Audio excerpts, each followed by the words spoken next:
yung illegal, yung masama, ay ginawa niyang legal. Wala siyang takot, wala siyang pakialam kasi akala niya Diyos siya.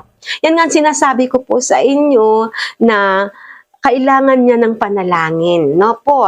Dahil hindi lahat ng pagkakataon ay papabor sa kanya.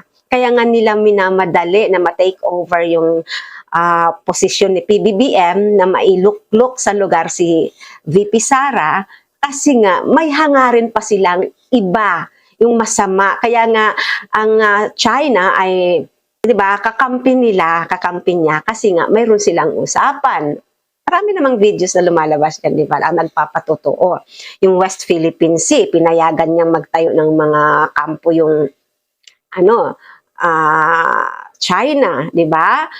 Pinayagan niya sa maraming kaparaanan, kinaibigan niya, at hinayaan niya yung mga tao na tanggapin na lang na maging duwag, tanggapin na lang na maging sunod-sunuran sa China. Kasi nga, may usapan sila at hindi na niya pinapanaig yung pagiging Pilipino na bigyang dangal ang ating bansa. Gising na po mga kababayan. Huwag niyo nang pangalandakanan na ipinapanalangin niyo pa ang taong kumuha ng buhay ng walang awa. Ang taong sumuway sa utos ng Diyos at kayo rin ay sumusuway po pagkat inaayunan niyo ang maling gawaing ganito. Wake up, wake up. Ang malakas pa ng loob niyong magsabing panalangin. Iminura nga ni Duterte ang Diyos. Ang may gawa ng langit at lupa, ha?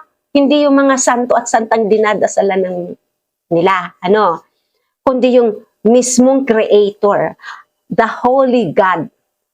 How He created Adam and Eve. How He created Adam and his wife, Eve. Kinwestiyon niya yon. May video ako niyan, panuorin niyo po, na talagang nakakakilabot. It's a clear example of what unrighteousness and darkness is all about. He committed the sin of blasphemy sa Panginoon. At alam po natin yan sa mga nagbabasa ng Biblia, sa mga makadiyos dyan ha, na sinasabi niyong makadiyos kayo, pero ipinagtatanggol niyo ang mangingitil ng buhay ng tao. Kayo po ang kinakausap ko at nananalangin pa kayo. Maling-mali po. Wag na wag niyo pong tatabunan ang kamalian ni Duterte at kayo po ay umaayon. Magbasa po kayo ng Biblia kung mga Kristiyano kayo. Basahin niyo po ang commandments ni God. Magbigay ng hustisya sa tao. Ang Diyos napakabait. Diba? Kahit na maling-mali tayo, marami tayong pagkakamali, pinapatawad tayong paulit-ulit. Pero may isang kasalanan na hindi pwedeng patawarin, na walang kapatawaran, at yan ay ang blasphemy. At yan ay ang ginawa ng Tatay Digong. Sana po wake up na kayo. Nabubulagan talaga kayo sobra. Mas pinapanaig nyo yung pagmamahal nyo sa tao kaysa pagmamahal sa Diyos. At mananalangin kayo sa Diyos, humihingi ng tulong, humihingi ng suporta na tulungan si Tatay Digong nyo. Di ba sinusuportahan nyo rin ang pagkitil niya sa maraming tao? Dahil siya ang pasimuno, siya ang nagbigay ng authority. Siya. Yung illegal, yung masama, ay ginawa niyang legal. Dahil ginamit niya yung posisyon niya. Ginamit niya yung pagkapangulo niya dati.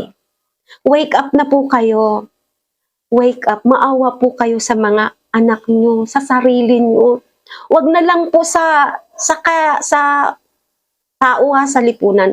Maawa po kayo sa mga kaluluwa niyo, sa sarili niyo. It's time. It's time to contemplate. It's time to fear God.